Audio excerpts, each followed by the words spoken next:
ರಾಜ್ಯದಲ್ಲಿ ಬೀದಿ ನಾಯಿಗಳ ಕಡಿತದ ಪ್ರಕರಣಗಳು ಹೆಚ್ಚಳವಾಗ್ತಾ ಇದೆ. ಸುಪ್ರೀಂ ಕೋರ್ಟ್ ಈ ಬಗ್ಗೆ ಎಷ್ಟೇ ಚಾಟಿ ಬೀಸಿದರೂ ಕೂಡ ರಾಜ್ಯ ಸರ್ಕಾರಗಳು ಎಚ್ಚೆತ್ತುಕೊಳ್ಳುತ್ತಾ ಇಲ್ಲ. ಮೊನ್ನೆ ತಾನೇ ಸುಪ್ರೀಂ ಕೋರ್ಟ್ ಈ ವಿಚಾರಕ್ಕೆ ಸಂಬಂಧಪಟ್ಟಂತೆ ಚಾಟಿ ಬೀಸಿತ್ತು. ಇದರ ಹೊರತಾಗಿಯೂ ಕೂಡ ರಾಜ್ಯದಲ್ಲಿ ಬೀದಿ ನಾಯಿಗಳ ಕಡಿತದ ಪ್ರಕರಣಗಳು ಹೆಚ್ಚಳವಾಗ್ತಾ ಇದೆ. ಇನ್ನು ಬೀದಿ ನಾಯಿಗಳ ಕಡಿತದ ಪ್ರಕರಣಗಳನ್ನು ನೋಡ್ತಾ ಹೋಗೋದಾದ್ರೆ ಒಂದು ಕ್ಷಣ ಬೆಚ್ಚಿ ಬೀಳುವಂಥದ್ದಿದೆ. ಈ ಸಂಖ್ಯೆಯನ್ನು ನೋಡ್ತಾ ಹೋದರೆ ಜನರು ಬೀದಿಯಲ್ಲಿ ತಿರುಗಾಡೋದಕ್ಕೂ ಕೂಡ ಭಯಪಡುವ ಪರಿಸ್ಥಿತಿ ನಿರ್ಮಾಣ ಆಗ್ತಾ ಇದೆ. ಕಿಮ್ಸ್ ಆಸ್ಪತ್ರೆಗೆ ನಾಯಿ ಕಡಿತದಿಂದ ಚಿಕಿತ್ಸೆ ಪಡೆದುಕೊಳ್ಳೋದಕ್ಕೆ ಬರ್ತಾ ಇರೋರ ಸಂಖ್ಯೆ ಡಬಲ್ ಆಗಿದೆ ಅನ್ನೋ ಮಾಹಿತಿಗಳು ಲಭ್ಯವಾಗ್ತಾ ಇದೆ.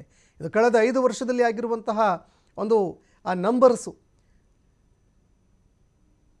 ಕಿಮ್ಸ್ ಆಸ್ಪತ್ರೆಗೆ ನಾಯಿ ಕಡಿತದಿಂದ ಚುಚ್ಚುಮದ್ದನ್ನು ಹಾಕಿಸ್ಕೊಳ್ಳೋದಕ್ಕೆ ಭಾರಿ ಪ್ರಮಾಣದಲ್ಲಿ ಜನ ಬರ್ತಾ ಇದ್ದಾರೆ. ಪ್ರತಿನಿತ್ಯ 10ಕ್ಕೂ ಹೆಚ್ಚು ಜನ ರೇಬಿಸ್ ವ್ಯಾಕ್ಸಿನ್ ಹಾಕಿಸ್ಕೊಳ್ಳೋದಕ್ಕೆ ಅಂತ ಭೇಟಿ ಕೊಡ್ತಾ ಇದ್ದಾರೆ. ಅಂದರೆ ಪ್ರತಿದಿನ 10ಕ್ಕೂ ಹೆಚ್ಚು ನಾಯಿ ಕಡಿತದ ಪ್ರಕರಣಗಳು ದಾಖಲಾಗ್ತಾ ಇದ್ದಾವೆ. ಪ್ರತಿ ತಿಂಗಳು ಅಧಿಕ ಸಂಖ್ಯೆಯಲ್ಲಿ ವ್ಯಾಕ್ಸಿನ್ ಪಡಿತಾ ಇದ್ದಾರೆ ಜನ. ಕಳೆದ 5 ವರ್ಷದಲ್ಲಿ ಎಷ್ಟು ಅಂತ ನೋಡೋದಾದರೆ 5 ವರ್ಷದಲ್ಲಿ ರೇಬಿಸ್ನಿಂದ ಸಾವನ್ನಪ್ಪಿರೋರ ಸಂಖ್ಯೆನೇ 5 ಜನ. 5 ಜನ ರೇಬಿಸ್ ಸೋಂಕಿನಿಂದಾಗಿ ಸಾವನ್ನಪ್ಪಿದ್ದಾರೆ. ಅಂದರೆ ನಾಯಿ ಕಡಿತದಿಂದಾಗಿ ಸಾವನ್ನಪ್ಪಿದ್ದಾರೆ. ಇನ್ನು 5,000 ಜನ 2021ರಲ್ಲಿ ವ್ಯಾಕ್ಸಿನ್ ಪಡ್ಕೊಂಡಿದ್ರು. ಇದು 2025ರಲ್ಲಿ 10,868, ಅಂದರೆ ಡಬಲ್ಲು. ಅಷ್ಟು ಜನ ವ್ಯಾಕ್ಸಿನ್ ಪಡ್ಕೊಂಡಿದ್ದಾರೆ ಈ ವರ್ಷ. ವ್ಯಾಕ್ಸಿನ್ ಪಡೆಯೋರ ಸಂಖ್ಯೆಯಲ್ಲಿ 5 ವರ್ಷದಲ್ಲಿ ಡಬಲ್ ಆಗಿದೆ. ಹೀಗಾಗಿ ಜನರಲ್ಲಿ ಆತಂಕ ಮನೆ ಮಾಡ್ತಾ ಇದೆ. ಪ್ರತಿದಿನ 5ರಿಂದ 10 ಜನ ಬಂದು ವ್ಯಾಕ್ಸಿನ್ ಹಾಕಿಸ್ಕೊಳ್ತಾ ಇದ್ದಾರೆ. ಅಂದರೆ 5-10 ಪ್ರಕರಣಗಳು, ನಾಯಿ ಕಡಿತದ ಪ್ರಕರಣಗಳು ಪ್ರತಿನಿತ್ಯ ನಡೀತಾ ಇದ್ದಾವೆ. ಆದರೂ ಕೂಡ ಬೀದಿ ನಾಯಿಗಳ ಆಟಾಟೋಪಗಳಿಗೆ, ಉಪಟಳಗಳಿಗೆ ಕಡಿವಾಣ ಹಾಕುವಲ್ಲಿ ಅಧಿಕಾರಿಗಳು ವಿಫಲರಾಗ್ತಾ ಇದ್ದಾರೆ. ಮತ್ತೊಂದೆಡೆ ಸುಪ್ರೀಂ ಕೋರ್ಟು ಯಾರನ್ರಿ ನಾವು ಹೊಣೆ ಮಾಡಬೇಕು ಅಂತ ಚಾಟಿ ಬೀಸ್ತು. ಸರ್ಕಾರಗಳೇ ಇದರ ಹೊಣೆ ಹೊತ್ಕೊಳ್ಬೇಕಾಗತ್ತೆ ಅಂತ ಎಚ್ಚರಿಕೆ ಕೊಡ್ತು. ಸರ್ಕಾರಕ್ಕೇನೆ ನಾವು ಫೈನ್ ಹಾಕ್ತೀವಿ, ಸರ್ಕಾರನೇ ಅವರಿಗೆ ಯಾರು ನಾಯಿ ಕಡಿತಕ್ಕೆ ಒಳಗಾಗಿರ್ತಾರೆ ಅಂತ ಅವ್ರಿಗೆ ಪರಿಹಾರ ಕೊಡಬೇಕು. ಜೀವ ಕಳ್ಕೊಂಡಿದ್ರೂ ಕೂಡ ಅವ್ರಿಗೆ ಪರಿಹಾರ ಕೊಡಬೇಕು. ಇಲ್ಲದೆ ಹೋದರೆ ಯಾರು ನಾಯಿ ಸಾಕಿರ್ತಾರೆ ಅಂಥವರಿಂದ ಅದನ್ನು ವಸೂಲಿ ಮಾಡಬೇಕು ಅನ್ನುವಂತಹ ಎಚ್ಚರಿಕೆಯನ್ನು ಕೂಡ ಕೊಡ್ತು. ಇನ್ನು ಈ ಬೀದಿ ನಾಯಿಗಳ ಉಪಟಳ ಏನಿದೆ, ಇದಕ್ಕೆ ಕಡಿವಾಣ ಹಾಕೋದಕ್ಕೆ ಪ್ರಾಣಿ ಪ್ರಿಯರು, ನಾಯಿಗಳ ಪ್ರೇಮಿಗಳು ಮಾತನಾಡ್ತೀರಾ ಮಾತ್ರ.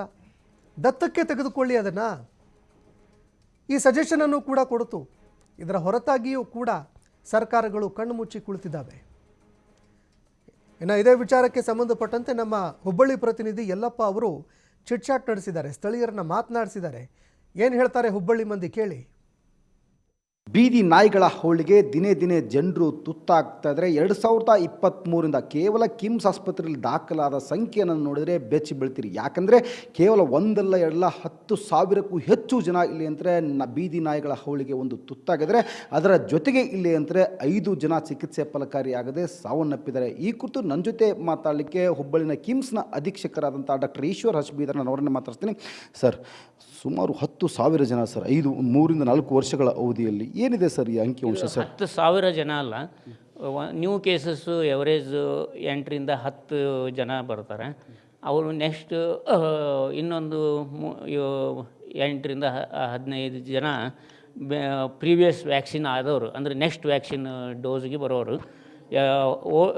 ನ್ಯೂ ಕೇಸಸ್ಸು 8 ರಿಂದ 10, ಹಳೆ ಕೇಸಸ್ಸು ಒಂದು 10 ರಿಂದ 15. ಈ ಥರ ಸೇರಿ ತಿಂಗಳಿಗೆ 300 ರಿಂದ 600ವರೆಗೂ ಬರ್ತಾರೆ ಎವರೇಜ್. ವರ್ಷದಲ್ಲಿ ಹೊಸ ಕೇಸಸ್ಸು ಅರೌಂಡ್ 3,000ದಿಂದ 3,500. ಓಲ್ಡ್ ಕೇಸಸ್ಸು 4,000ರಿಂದ 5,000ವರೆಗೂ, ಟೋಟಲ್ 10,000ವರೆಗೂ ಆಗುತ್ತೆ. ಅವು ವ್ಯಾಕ್ಸಿನೇಷನ್. ಹೊಸ ಕೇಸ್ 3,000ವರೆಗೂ ಆಗ್ಬೋದು. ದಿನಕ್ಕೆ 8 ರಿಂದ 10 ಹೊಸ ಕೇಸಸ್. ಪ್ರತಿದಿನ ಎವರೇಜ್ ನೋಡಿದಾಗ 15 ರಿಂದ 20 ಇದ್ದೇ ಇದೆ ಸರ್ ಕಿಮ್ಸ್ ಆಸ್ಪತ್ರೆ ದಾಖಲಾಗಿರೋ ರೋಗಿಗಳ ಸಂಖ್ಯೆ. 20 ಅದು ಹೊಸ ಮತ್ತು ಹಳೆ ಕೇಸ್ ಎರಡೂ ಸೇರಿಸಿ 15 ರಿಂದ 20. ಅಂದರೆ ಒಂದೇ ಡೋಸ್ ಇರಲ್ಲ.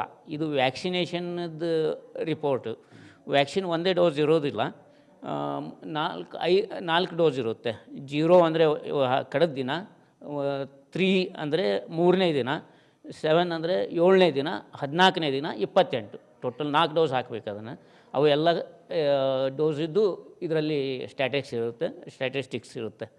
ಸರ್ ಈಗ ನಾಯಿ ಕಡತಕ್ಕೆ ಒಳಗಾಗಿದ್ದಾರೆ ಸರ್. ಕೇವಲ ಹುಬ್ಬಳ್ಳಿ ಧಾರವಾಡ ಅಷ್ಟೇ ಅಲ್ಲದೆ ಉತ್ತರ ಕರ್ನಾಟಕದ ಯಾವ್ಯಾವ ಜಿಲ್ಲೆಯಿಂದ ತಮ್ಮಲ್ಲಿ ಬಂದು ಚಿಕಿತ್ಸೆ ಪಡಿತಿದ್ದಾರೆ ಸರ್ ಈಗ? ಈ ಸುತ್ತಮುತ್ತಲಿನ ಎಲ್ಲ ಜಿಲ್ಲೆಗಳು ಅರೌಂಡು ಕಾರವಾರ, ಕೊಪ್ಪಳ, ಗದಗ, ಹಾವೇರಿ, ರಾಯಚೂರು, ಬಾಗಲಕೋಟೆ ಇವೆಲ್ಲ ಜಿಲ್ಲೆಗಳಿಂದ ಇಲ್ಲೇ ಬರ್ತಾರೆ. ಈ ಡಾಗ್ ಬೈಟ್ಸ್ಗೆ ಅಲ್ಲೇ ತೊಗೋಬೋದು. ಬಟ್ ಒಂದು ಸರಿ manifestation dog byte rabies manifestation start ಆದ ತಕ್ಷಣ ಇಲ್ಲಿ ಬಂದುಬಿಡ್ತಾರೆ. ಒಂದು ಸರಿ ಅದು ರೇಬೀಸ್ ಮ್ಯಾನಿಫೆಸ್ಟೇಷನ್ ಸ್ಟಾರ್ಟ್ ಆದರೆ ಬರ್ಬೋದು, ಕಡಿಮೆ ಇಲ್ಲವೇ ಇಲ್ಲ ಅಂತ ಹೇಳ್ಬೋದು. ಸರ್ 2023ರಿಂದ ಇಲ್ಲಿವರೆಗೂ ಅಂಕಿ ಸಂಖ್ಯೆಗಳನ್ನು ನೋಡಿದಾಗ 5 ಜನ ಚಿಕಿತ್ಸೆ ಫಲಕಾರಿಯಾಗಿದೆ ಸಾವನ್ನಪ್ಪಿದ್ದಾರೆ ಸರ್. ಹೌದು. ಇನ್ನು ಈ 26ರಲ್ಲಿ ಒಂದು ರೋಗಿ ಹಿಡಿದು ಟೋಟಲ್ 23ರಿಂದ 4 ಜನ ಡೆತ್ ಆಗಿದೆ. ಅದರಲ್ಲಿ 25ರಲ್ಲಿ ಇಬ್ಬರು, ಒಂದು ಫೆಬ್ರವರಿ, ಒಂದು ಡಿಸೆಂಬರ್. 23ರಲ್ಲಿ ಒಂದು, 24ರಲ್ಲಿ ಒಂದು. ಮುಂಜಾಗ್ರತಾ ಕ್ರಮವಾಗಿ ನೀವು ವ್ಯಾಕ್ಸಿನ್ ತೆಗೆದುಕೊಂಡ್ರೆ ಸಾವಿನ ಸಂಖ್ಯೆ ತಪ್ಪಿಸ್ಬೋದು ಸರ್? ತಪ್ಪಿಸ್ಬೋದು, ಕಡಿಮೆ ಮಾಡ್ಬೋದು. Okay sir, okay, thank you. ಮುಂಜಾಗ್ರತಾ ಕ್ರಮವಾಗಿ ಏನು ನಾಯಿ ಕಡತಕ್ಕೆ ಒಳಗಾಗ್ತಾರೆ ಅದರಿಂದನೇ ಮೊದಲು ತಪ್ಪಿಸ್ಕೊಳ್ಬೇಕು. ಒಂದು ವೇಳೆ ನಾಯಿ ಕಡತಕ್ಕೆ ಒಳಗಾಗಿದ ನಂತರ ಇಲ್ಲಿ ಅಂದರೆ ಸರಿಯಾದ ಸಮಯಕ್ಕೆ ವ್ಯಾಕ್ಸಿನನ್ನು ತೆಗೆದುಕೊಂಡ್ರೆ ಇಲ್ಲಿ ಅಂತಾರೆ ಸಾವಿನ ಸಂಖ್ಯೆಯನ್ನು ತರಿಸ್ಬೋದು. 2023ರಲ್ಲಿ ಒಂದು, 24ರಲ್ಲಿ ಒಂದು, 2020ರಲ್ಲಿ 2 ಪ್ರಕರಣ, 2026ರಲ್ಲಿ ಕಿಮ್ಸ್ ದಾಖಲಾದವರ ಸಂಖ್ಯೆಯಲ್ಲೇ 5 ಜನ ಸಾವನ್ನಪ್ಪಿದ್ದಾರೆ. ಹೀಗಾಗಿ ಇಲ್ಲಿ ಅಂತಾರೆ ಮುಂಜಾಗ್ರತಾ ಕ್ರಮವಾಗಿ ವ್ಯಾಕ್ಸಿನ್ ತೆಗೆದುಕೊಂಡ್ರೆ ಸಾವಿನ ಸಂಖ್ಯೆ ತಪ್ಪಿಸ್ಬಹುದು ಅನ್ನೋದು ಕಿಮ್ಸ್ನ ಅಧೀಕ್ಷಕರ ಮಾತು. ಕ್ಯಾಮ್ರಾ ಪರ್ಸನ್ ಬರ್ ಜೊತೆ ಯಲ್ಲಪ್ಪ ಸೋಲರ್ಗೊಪ್ಪ, TV5 ಹುಬ್ಬಳ್ಳಿ.